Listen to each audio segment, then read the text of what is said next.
कराची शहर की निवाह में कचरे के पहाड़ 500 हेक्टेयर तक फैले हुए हैं।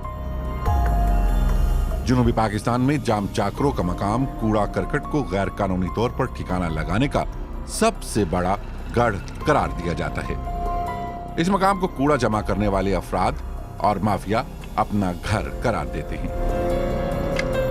पाकिस्तान के दीगर शहरों की तरह कराची में भी कचरे की सनत को रेगुलेट करने में मुश्किलात का सामना है। इस मसले से सभी परेशान हैं, लेकिन ऐसे अफराद कम ही हैं जो इससे निपटने की कोशिश में हैं। 3 बरस काबिल अहमद चब्बर ने फैसला किया कि वो इस माहौलियाती आलूदगी से जंग शुरू करेंगे। उन्होंने गार्बेज कैन नामी एक तंजीम की बुनियाद रखी। हुकूमत के लिए मुश्किल है कि वो इस मसले पर अकेले ही काबू पाए, इसलिए शहरियों को भी अपना किरदार अदा करना होगा। पाकिस्तान में कचरे की सनत दीगर ममालिक के मुकाबले में 20 बरस पीछे है, इसलिए सिविल सोसाइटी इस तनाजुर में जदीद हल मुतारिफ करवाने की कोशिश में है। कराची में योमिया तकरीबन 1350 टन कचरा पैदा होता है, जिसमें से हुकूमत सिर्फ 8000 टन को ही ठिकाने लगाती है। ताहम जब इस कचरे को रिसाइकिल करने की बात की जाए तो सूरत हाल इंतहाई मखदूश हो जाती है। गार्बेज कैन कचरे को रिसाइकिल करने की कोशिश में है। इस तंजीम का एक हॉटस्पॉट कराची यूनिवर्सिटी में भी वाक़ है, जहां से कूड़ा करकट मुफ्त इकट्ठा किया जाता है। इस सर्विस के लिए कराची यूनिवर्सिटी की इंतजामिया को कोई अदायगी नहीं करना पड़ती। गार्बेज कैन इस कूड़े से दोबारा इस्तेमाल होने वाले कचरे को बेचकर अपना काम जारी रखे हुए है। गार्बेज कैन और यूनिवर्सिटी के माबैन कोई मुआहदा नहीं, लेकिन फिर भी अहमद चब्बर की तंजीम बगैर किसी मुनाफे के ये काम कर रही है। ये काम बेहतर मयार जिंदगी के लिए लाजमी है। ऐसी सोच खुद गर्जी पर मबनी है कि मैंने कराची या पाकिस्तान में तो रहना है, लेकिन कूड़े के ढेर में नहीं रहना।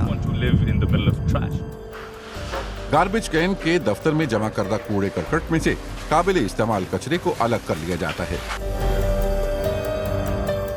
कचरे में कागज और प्लास्टिक वाफर मिकदार में जमा हो जाता है, लेकिन सबसे ज्यादा अहम जिन्स एल्युमिनियम है।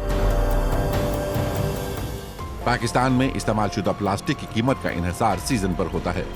जदीद तरीकों को मुतारिफ करवाने के बावजूद कराची में कचरे का कारोबार इंतहाई मुश्किलात से दो चार है। यकीनी तौर पर यहाँ गार्बेज माफिया भी फाल है। ये माफिया बच्चों से मुशक्कत भी कराता है और इन्हें जिनसी हविस का निशाना भी बनाता है। इस इलाके में मनशियात के आदी अफराद भी कचरा जमा करते हैं और माफिया ग्रुपों से मनशियात हासिल करते हैं। इनमें से ज्यादातर कराची के निवाह में वाक़े शेरशाह कॉलोनी में सुकूनत पजीर हैं। ये इलाका कचरे की सनत का गढ़ है, जहां करोड़ों का बिजनेस होता है।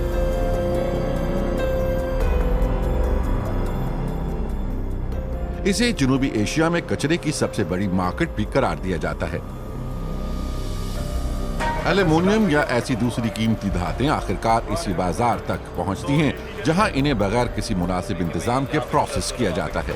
इस शहर में जो कुछ भी होता है, मिसाल के तौर पर इसे साफ रखा जाए या यहाँ माहौलियाती तबाही हो, इसका असर मुल्क भर पर पड़ता है। अहमद चब्बर के मुताबिक 14 मिलियन आबादी के हामिल इस शहर को माहौल दोस्त बुनियादों पर उस्तवार किया जा सकता है। ये हदफ हासिल किया जा सकता है, ताहम इसके लिए पब्लिक प्राइवेट पार्टनरशिप, नए आइडियाज और काम करने वाले लोगों की जरूरत है। कराची और दीगर पाकिस्तानी शहरों को माहौलियाती तबाही से बचाने के लिए अब फौरी एक्शन की जरूरत है।